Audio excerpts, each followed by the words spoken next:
A jam-packed Thursday NHL slate. We're breaking down 3 games. Carm continues to ride the ladder. I have some props for you and best bets at the end of the show. Myself, Andrew McGinnis, Carmine Bianco, and Mr. Bryan Leonard joining us on today's show. Looking forward to breaking down some games with these gentlemen. Carm, how are you? And what are the games you chose for us today? Yeah, we get a push with the ladder challenge play, but we're back at it today with a play that absolutely cannot push. It can only win or lose, and hopefully it is a win.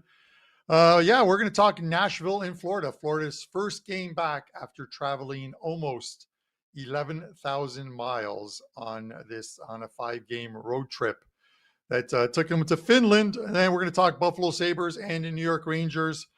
Andrew, your prop segment where you're going to give us some more winners.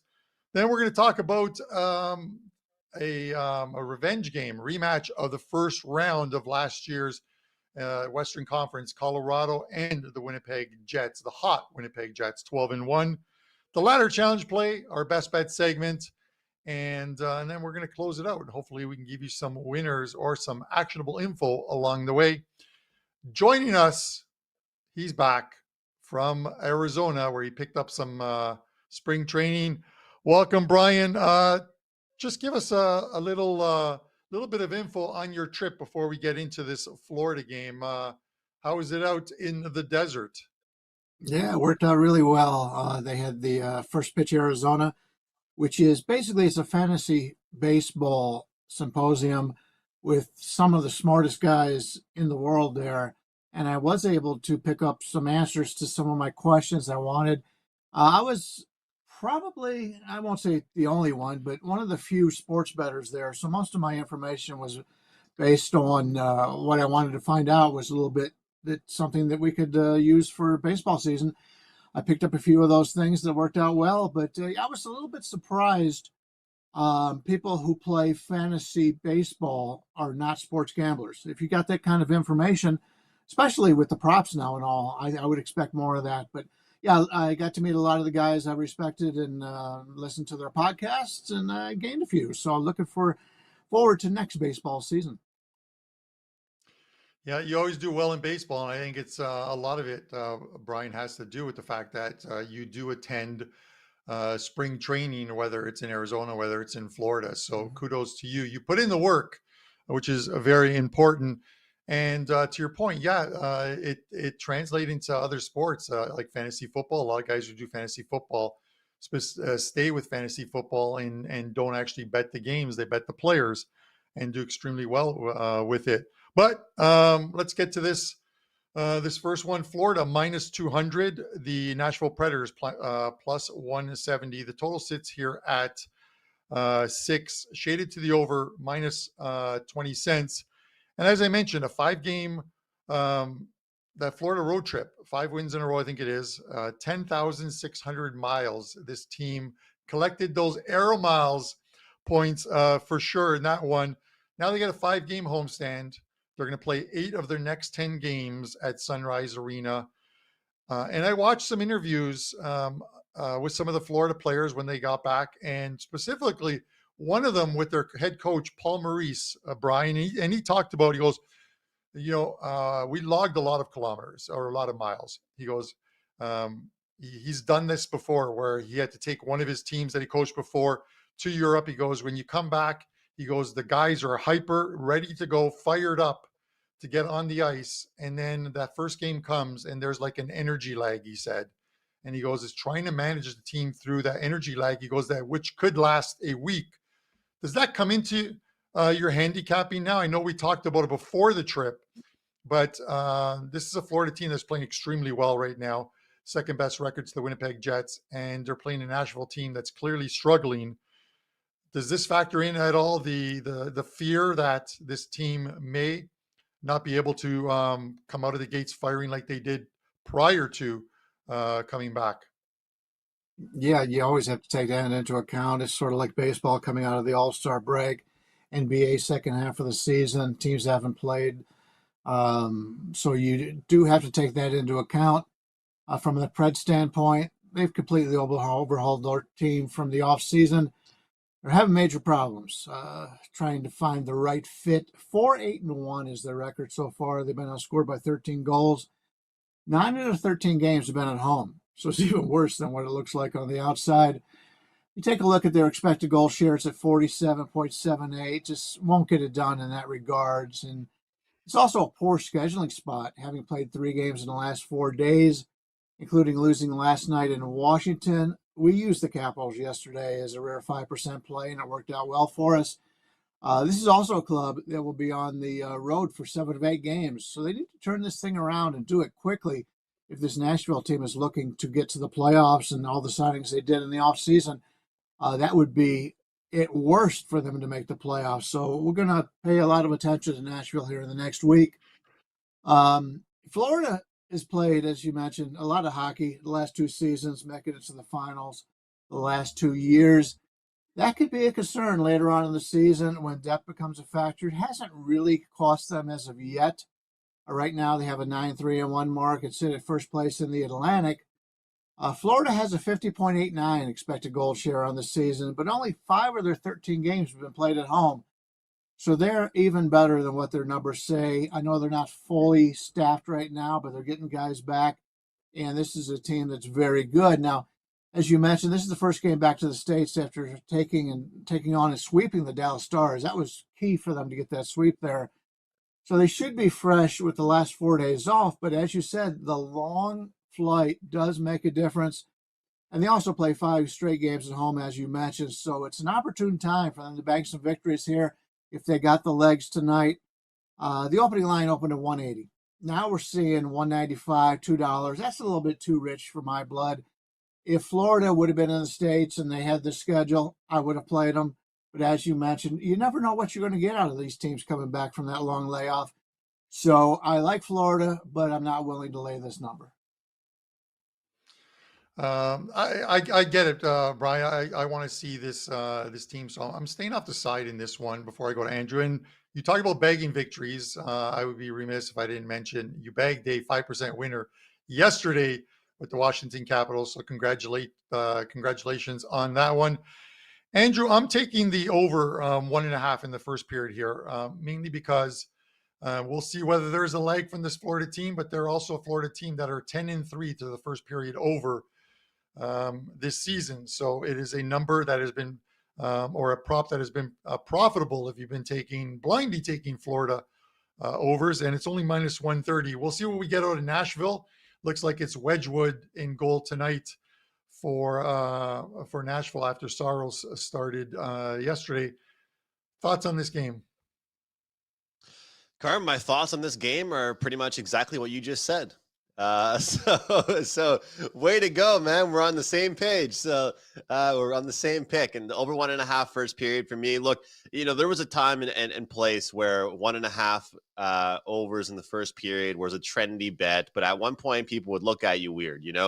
It's kind of like people that bet the no runs first inning, or even betting a first 5 inning under in baseball, or first 3.5 inning, whatever it may be. But at the end of the day, it comes down to this. If your book doesn't offer 1.5 in the first period props, I don't know. You're not doing it right, because there's so many. I mean, every book should be offering first period totals. And the thing is, a lot of the times these games are starting out fast and then they're slowing down. And last night, I continued to mention that system that's been working really well for me with betting the over in the first period with teams off a game where they were shut out. And yesterday, I was lucky enough to only pick one of the scenarios that it applied to yesterday, and it was the early game featuring the Capitals and the Predators, and we did get a 1-1 scoreline, so that hit.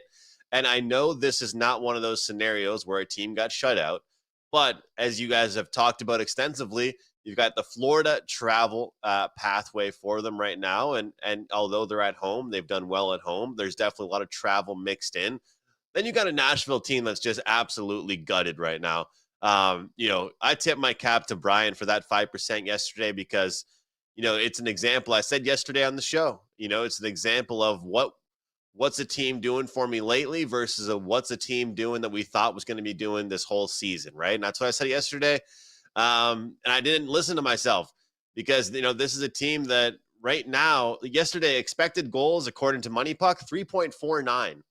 So you throw in 3.49, most teams would actually be happy about that because there's obviously going to be a goal sometimes that might not be expected, or a bad goal from the goalie, or a tip in, or a deflection. So if you're going to get 3.49, it's not bad. But I'll tell you what, some of these underlying numbers don't really show what Nashville's doing defensively. And it's not good. It's not pretty.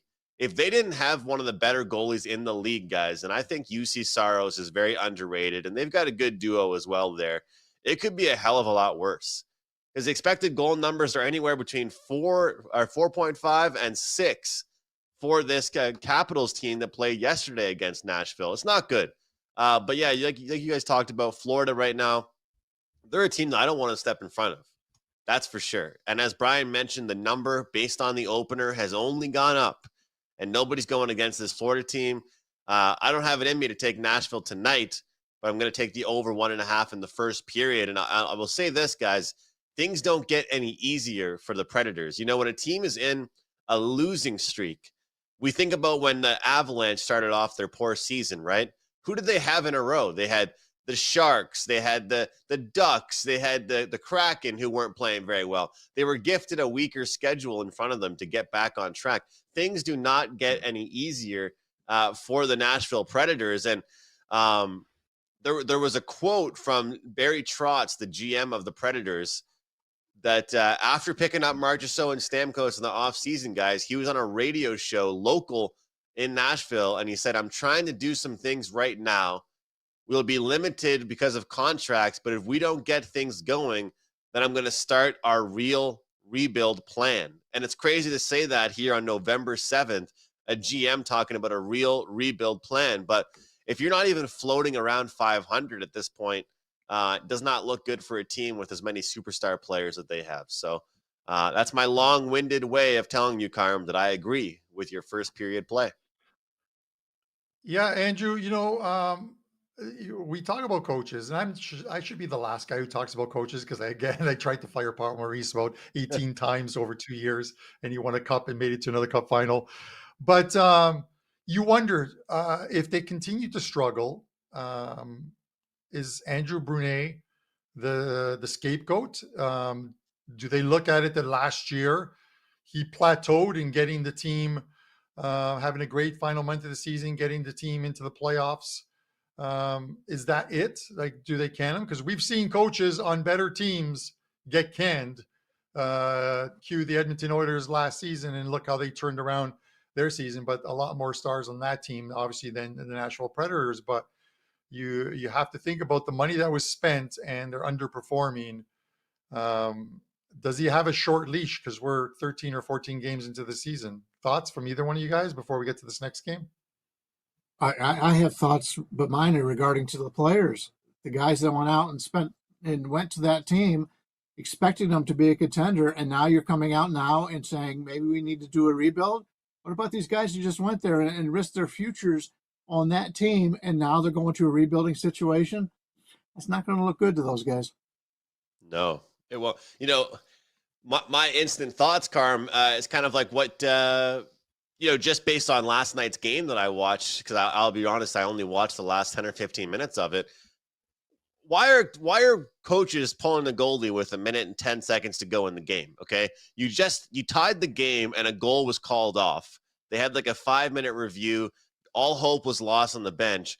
You have to give your team more time. I'm not a fan of coaches like Patrick Waugh that will pull the goalie with like 5 minutes to go. That's just ridiculous. But if you pull the goalie with like 1 minute and 10 seconds to go, if the other team dumps the puck down the ice once, you're screwed. So I'm not saying that's a reason to be fired, but that's on the coach. That's on the coach there, know. Listen, this is why I love John Cooper. The guy pulls his goalie with 6 minutes left if they're down 2 or 3 goals. He pulls his goalie. He's an over-better's dream at times. Because like a lot of sports books, especially the legalized ones here now in Ontario, Canada, they will take the totals off the board when there's 2.5 to 3 minutes left in the game because of the empty net pulling of the goalie. When you have a guy like John Cooper coaching, if you're live betting Tampa games here in Ontario and they're losing, you want to be on that app. You want to be ready to bet because they are not taking it off. It's like they're set, whether it's an algorithm, what they have set. The minute that it hits the 3-minute clock, those totals come off the board at books like Bet365, like even Pinnacle is licensed here. Those prices are coming off the board. But when he's pulling his goalie with 6 minutes left, you can jump on those totals and jump on the over. You still have to hit it. But he's a bettor's dream, Andrew. But we talked enough about this game. Congratulations to Washington on winning for Bryan yesterday. Ovechkin for getting to within 33 goals of Wayne Gretzky. And our man who's always in our chat, Wash Redskin, he's already on 6th Avenue with a chair getting ready for the Capitals parade. He's kind of like the Leaf fans here. All kidding aside, Andrew, cue up the next game for us. Brian, let's talk about the Rangers and the Buffalo Sabres. We got a -200 price tag in this one as well. We have the Sabres coming off a win where they scored 5 goals. One of the better games we've seen out of this Sabres team this season, but not really sure we can expect that in back-to-back games out of them. But some of their players are certainly finding their offense. And for this Rangers team, it's been a little bit inconsistent with their offense. So I might shock some people with my play on this one. I'm going to be short and simple. I actually like the under in this game. New York has stolen some games with their goaltending. Their defensive play, their blue liners, they're all veteran players. They're tough guys. I just think when I look at this Rangers schedule right now, the up and down play of them defensively, for me, this is a game against the Buffalo Sabres team that's probably going to feel good about 5 goals in their last game. I think the Rangers are going to shut them down. Goals are going to be hard to come by for the Buffalo Sabres. The current price right now is 6 at -105 to the under. And that's my bet, looking for a lower scoring one featuring these two teams. What are your thoughts, Bri? Well, the Sabres come in with a less than desirable 5-7-1 record, but they've only been outscored by 2 goals on the season. They have a 50.07 expected goal share, which means they're roughly league average team. But 8 of their 13 goals have been classified as home games. The Sabres come in as a hungry bunch, having lost 3 of the last 4 as of late, but this is a tough place to win, and we've seen that before. The Rangers, 8-2-1 on the year. They're outscoring the opposition by 20 goals, yet they're currently in 4th place in the Metro. Carolina, Washington, and New Jersey also getting off to great starts. This is going to be one hell of a run going all the way to the end of the season to win this division. The Rangers have a 50.25 expected goals here, so slightly better than tonight's opposition, but they're a better team than what Buffalo is. The schedule favors the host, as New York has only played twice in November and have had the last 3 days off. All 3 games will be played without travel. So they're very well rested here, and they're getting a Buffalo team that pretty good team, as you mentioned. I think they've better offensively than defensively on the season. I like some of their scorers, but I prefer the Rangers here. But the line is a little bit higher than what I want right now. It has taken some bets in on Buffalo, so hopefully we can get a little bit better line before we go. I use this as my free play on my site today. I like the Rangers, but I don't think we're in any hurry to bet on it right now. I'm hoping to get something a little bit better, and we'll lay the number here tonight with the Rangers. That's the thing, Brian. I've been trying to play the game of either releasing plays earlier to clients or releasing them a few hours before game time, depending on how you feel that number is going to move around. And especially with some ugly dogs, if you're planning on betting any ugly dogs, it really works for that strategy. You can wait. It's only going to, some of those favorites just take money all day long. Then you can get the best price you possibly can. But Carm, the Buffalo Sabres, 5 goals against the Ottawa Senators. But this Rangers team, man, they're not going to take anybody lightly. What do you think? All right, Andrew, this is where, for one of the few times this season on PuckTime, I'm going to use the word listen, because I used that plenty of times in the past.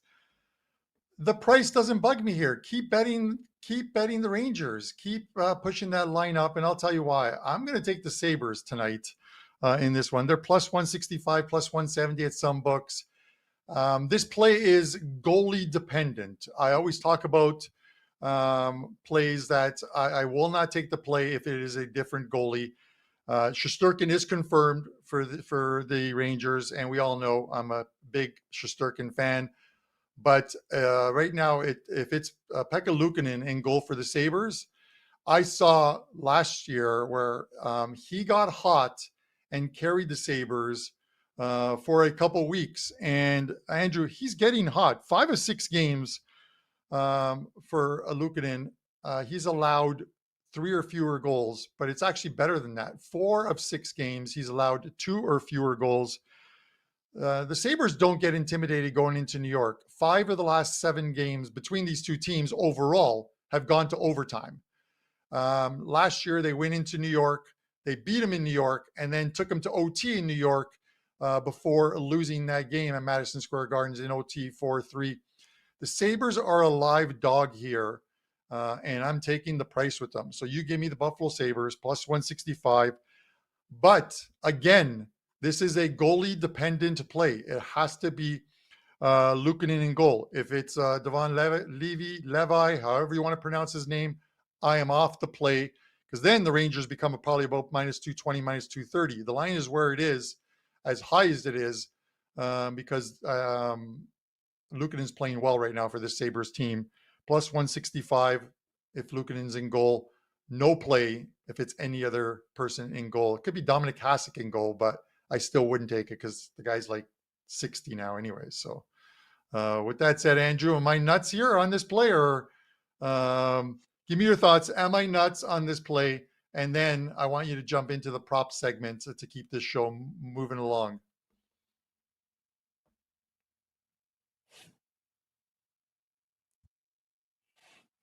And Andrew's muted. I'm just happy that Teddy isn't on the show, so he's not correcting us when we mispronounce names, Carm. We'll get that name right for you eventually with Levi. But I like it, man. I like it when you're, you know what? You know how I know this is a good play from you? Because you rarely take the Sabres. And that's the thing. You don't want to be one of those guys that's constantly betting a team, constantly betting an underdog. And if you're going to tell me this is a good spot that you like it, and the way that he started it, Brian, too, everybody keep betting the Rangers. Fine by me. It's some confidence there over there with Carmine. So he wants the money to continue flying in on the Sabres. That's fine by me. On the Rangers, that's fine. I look forward to it. I look forward to this matchup here. And now between Brian and Carm, I look forward to seeing where the money goes. As Joe Ranieri would say, I'm Switzerland. I'm just right in here cheering for nobody to score. I don't want anything to happen. I want the under in this game. Let's get some good goaltending in this one. Let's also make some money in the prop betting market here, guys. Yesterday was 1-1 with the prop playbook segment, so we're going to try and get back to a 2-0 day. Before I jump into that, though, that promo code PUCK7 is still available, still up for grabs at WagerTalk. Big play today, and already like some plays for tomorrow. In the NHL. So you guys can use promo code PUCK7 to get 7 days of NHL for $49, $7 a day. You get all the plays, sides, totals, team totals, anything that I release. All right, the first bet we're going to give out is Kyle Palmieri from the New York Islanders over 2.5 shots on goal. Look, this Islanders team is not intimidating anybody with their superstars right now, especially if Barzal is out. But one thing about them right now is they only have a handful of guys that are really the offensive guys, the offensive weapons. Listen to these trends for Palmieri. 4 straight games over 2.5 shots on goal. 5 straight games versus Ottawa. He's gone over 2.5 shots on goal. And 5 of his last 7 away games, he's gone over 2.5 shots on goal. Not to mention, Ottawa ranks number 29 this season in shots on goal allowed. We'll go with Kyle Palmieri, who seems to turn back the clock lately. That guy's been playing for, it feels like, 20 years in this league, but he's doing really well lately. We'll take him over 2.5 shots on goal. And the game that we spoke about on Puck Time, the Sabres and the Rangers, I'm going to keep things going with the defenseman prop. These defensemen are cashing tickets for us, and we're getting good prices on them. Rasmus Dahlin, the captain of the Buffalo Sabres, up and over 2.5 shots on goal, whether it's him joining the rush, whether it's him on the power play, whether it's him just firing pucks from the point, he's getting shots, and he's actually have a ton of shot attempts as well each game. He's somebody I want to bet on, and also he's kind of worth a look for betting point props as well. So, Carm, those are my 2 points player props for today, and they're both in the same game. I like it. I really do like the Palmieri one. That's the one that I had been looking at earlier. So when I saw it pop up in our production Slack, I'm like, oh, I really like this play. So very good. And you've been firing some really good darts, man. Some bullseyes. So not darts, but bullseyes.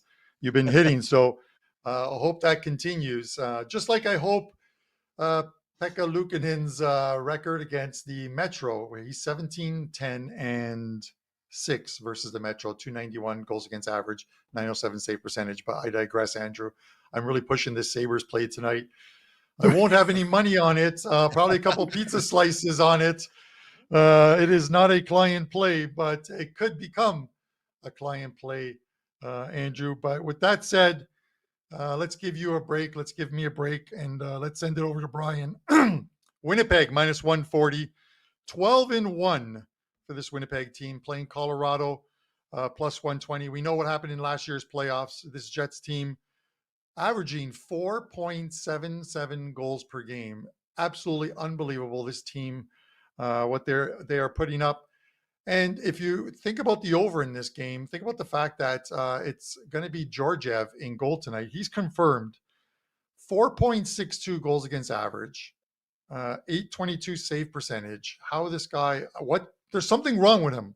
Clearly there's something wrong with Georgiev, other than I see the messages sometimes in the Slack, in our live chat, Georgiev's trash. Well, he's a goalie. He's a proven goalie. He's good, but he's playing like trash right now, Andrew. And he hasn't played since October 28th, Bryan. So would you look at the over in this one, or are you specifically looking at a team in this one? Well, if he's trash, this is the NHL. Just come back in a month and he'll be golden. That's just the way it is. If a goalie has a terrible year, the next year he comes back, bounces back. It's a lot of luck involved from the goalie perspective. But yeah, I'm a little surprised by this line. In fact, this is one of my 2 plays today. In fact, you'll get both my hockey plays on the show today. I do have a play in college football, and I've got a play tomorrow, or a Saturday in college football, that are up right now. But yeah, I think this line's cheap. Despite the terrible start for the season for the Avalanche, they do have an impressive 52.24 expected goal share. That's come with 8 of their 13 games being played in Denver. That's a big advantage for anybody playing in Denver and Utah. The home advantages are stronger in those cities than a lot of others because of the altitude. And it's a tough stretch for Winnipeg. For Colorado, they play Winnipeg, Carolina.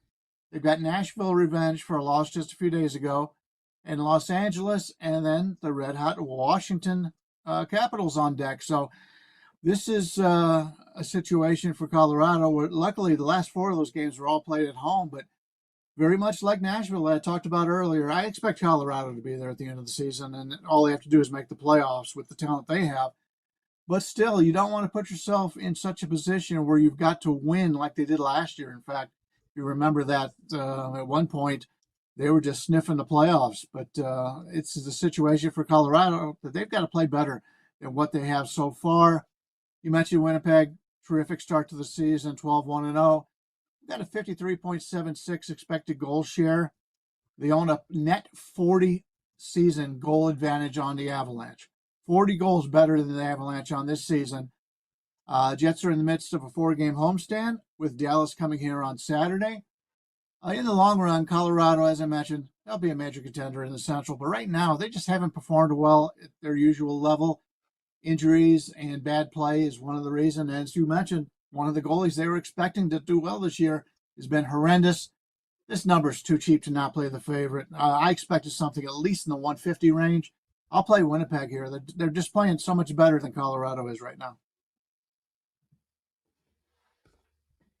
All right, Andrew, I will let you jump in on this one. Give me your thoughts on what Bryan said or on this game itself. What? Carm, what? I could have just done that I'm myself. reading the messages from you. Yes, I know. I literally told you I'll jump in. Then you jump in to tell me to go. I would have just gone myself. Oh, where Carm is the wanted to talk calmest for a man second. on earth, the Prez? Where's the calmest man on earth, the Prez, when we need him? Oh man. I will not be doing the Netflix or Hallmark 50 and 50 segment. I was just kidding about that. I know some of you guys are looking forward to it. As far as Hallmark goes, it's just the same actors, and it's like the Magic 8 The Ball. They same just movie shake every it up. time. Yeah, they Yeah. just shake up the actors and then they spill them all back out again. And then it's like, okay, so you're the guy returning to your old hometown that is looking for his long lost girlfriend from high school. And you meet up and he's going to help out your business. Anyways, that's pretty much Hallmark. I've saved you guys about 18 hours of Hallmark movies by mentioning that. Andrew, I'm going over in this game until I see Georgiev play better. Winnipeg can score goals. It seems like Colorado has their number. I think we see a higher scoring game here. That's my thought on this game. So give me the over and I'll go to you. Yeah, it sounds like we're on the same page with a lot of stuff here today, Carmen. I like the over in this game too. Look, here on PuckTime, I had some small leans to some unders recently in Avalanche games, and it didn't go very well. I said that, hey, look, this team is still undermanned. This team is still missing some guys. These are some games they're going to try and win low scoring. They didn't do that at all. No matter who it was that stepped up, they were able to score, and it hasn't just been McKinnon. It's been by Company, and it's been by Rantanen, and it's been by a couple of these guys, the bottom six, really stepping things up. But, hey, it really helps to get Arturi Lehkonen back in the lineup when he literally scores in his first game back with the team. You got to love that, and I'm sure a lot of heavy prop bettors were really excited about that as well. But as Carm mentioned, there's been some goals in the recent history between these two teams. And Colorado's done well in the recent history between these teams. 7-1-2 to the overs, the record, last 10 between these clubs. 6 goals, 5 goals, 6 goals, and 5 goals the last 4 games for the Avalanche, and they've won 4 straight against that team. To me, you look at Winnipeg right now, they score 5 goals like it looks like an average thing for them. They score 5 goals like some teams score 2 or 3 goals. I think the over 6.5 is the play. You guys know a lot of the times when I take overs lately, I'm picking one team. I'm isolating one team for a team total. Today, I can't pick that team. At this point, does anybody really want to bet against Winnipeg? Do you really want to do that? I felt good when I took Toronto against Winnipeg and they had their first loss of the season. But at this point, Brian talked about it. The goal differential and the goals on the season for Winnipeg compared to a lot of other teams, it's substantial. I mean, the scoring that they're doing, the seasons, I'll continue to say this because I like to keep people up to date. I know it's a betting show, but if you put a handful of those players on the Winnipeg Jets on a team like the Edmonton Oilers or Toronto Maple Leafs in Canada, oh my God, those guys are talked about way more. But hey, they're over there in Winnipeg and nobody really gives those guys attention. They're a good team with a lot of good players. Give me the over 6.5 here. Carm, you had the push yesterday, but you're back in action. I like this play you have for us today, though. What are you doing for the ladder challenge tonight?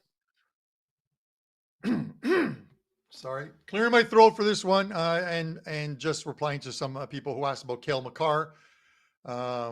He did suffer an injury in that last game, but apparently came out of it okay and did travel with the team. And it's being reported online that he's a game time decision, but I would think he would go in this one if he's even 80% and good to go. So Colorado getting healthy at the right time, don't need to lose any more players. All right, ladder challenge. So we pushed yesterday on the ladder challenge. We had chances to win it with some power plays late in that first period, but didn't get them. This is an even money bet. I'm taking the Carolina Hurricanes -1.5 on the puck line, even money, 240 to win, 240. So that'll get us halfway to the ladder challenge. Carolina playing some really good hockey right now. 7 of their 9 wins have been by 2+ goals, including all 4 games at home this season that they've won. Each game has been by 2 or more goals. Pittsburgh obviously struggling right now. 6 of their 9 losses have been by 2 or more goals. So we're just going to use some easy numbers and hopefully get a win on this one.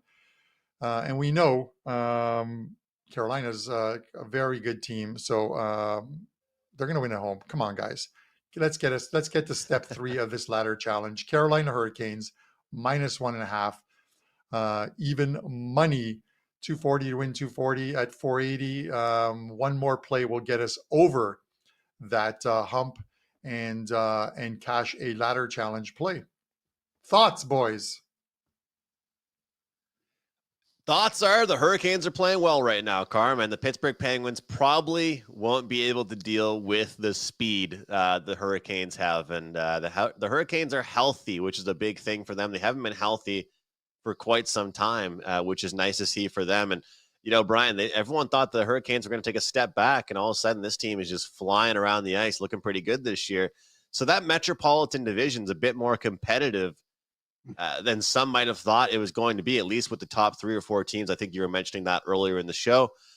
Any thoughts for you on that? And then overall, college football, college basketball, NBA, NHL, lot going on right now, man. How are things with you at WagerTalk? Yeah, everything's great. College basketball, I finished, ended last year. I believe I was number 3 overall in net profit in college basketball, off to another winning start here.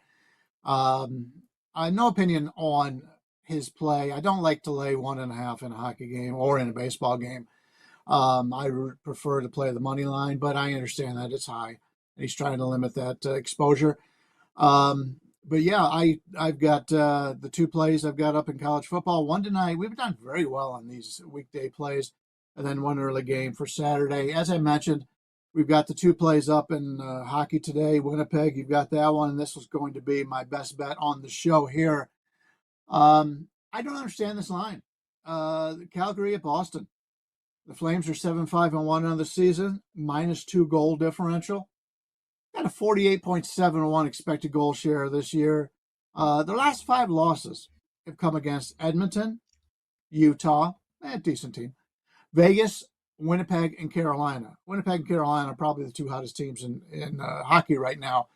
And because of that, I think the Calgary is a much better team than this line suggests.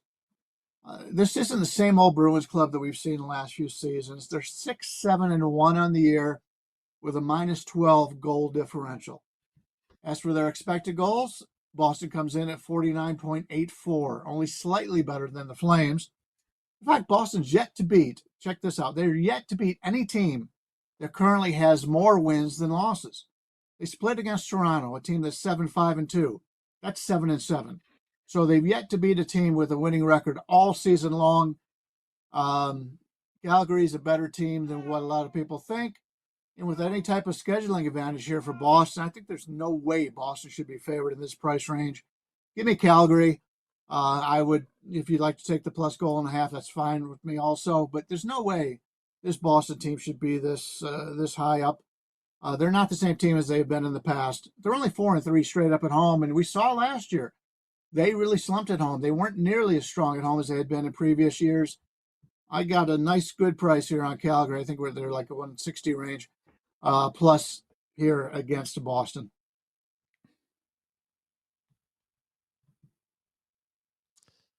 All right. The one time it was going back to me. My bad. All right. This is crazy. Andrew, Andrew. Okay. This show. Okay. This show is like I said to you in our private Slack. This show is like peanut butter. Sometimes it's smooth. Sometimes it's full of nuts. Brian's on it today. It's full of nuts. What can I tell you, man? Okay, I will go next, Andrew, so then you can give us a best bet and close it out. I just figured you would give me a little bit of a break after that ladder challenge one. Same play as my best bet, which is the ladder challenge play. Carolina -1.5, even money. That's gonna, I think, steam to -105, -110. I'm starting to see some 105s pop up on our WagerTalk live lines. One play loaded thus far tonight. It is a 5% play, a second 5% play of the season for me. Won the first one with Vancouver in regulation. That one went smoothly, just like peanut butter. Let's hope tonight's play does as well. And then some plays up for the weekend already. College football game of the week for me. I've only released 4% plays in college football this season. Number 2 in college football going into last night. All 5 of those plays have won. And I've got another one loaded up for Saturday. You can get that over at WagerTalk on my page. Great time to get the 3-day all access because you'll get all plays today, tomorrow, and Saturday. And there's plenty of action across all sports for me. So pick that up. And let's go Carolina Hurricanes tonight. Get that cover. Andrew, give us a show best bet and close it out. Love when the ladder challenge is on the same page as the best bets, Carm, and that PuckTime promo code's all I have to mention, including a big play today at WagerTalk.com. You guys can grab that over there at my homepage, or you can use that promo code PUCK7. You get 7 days of NHL, $7 a day, $49. PUCK7, a great deal there. But the best bet for me, we're going to rock with the over in the Flames and Bruins game. To me, when I look at this, I see a team getting shut out, I want to take the over in the next game that they're playing. It's just plain and simple for me. The way it's been working lately, the certain situations it's working the best in are situations like this. Second game of the road trip for the Flames. And I'll put it this way, guys. The game the Flames played against the Habs finished 3-2. But I watched that game start to finish because I put myself through pain watching every Habs game. That game could have easily had 3 or 4 more goals. This Flames defensive core is going to start to fall apart, and I think it will fall apart early in this game. But as well with Boston, I think we see goals from both teams early and often. I love the minus 125 price tag. I'm fine with it. So we'll go over 1.5 in the first period. Cash a ticket early in this game. All right, guys. A lot of picks. A lot of confusion, a lot of action, though, on this show. We appreciate all of you guys for being here. Please hit the like button, subscribe to our channel, and comment below to tell us what you are betting tonight. You can find the 3 of us at WagerTalk.com. And until next time, signing off from PuckTime, I'm Andrew. We'll see you guys next time.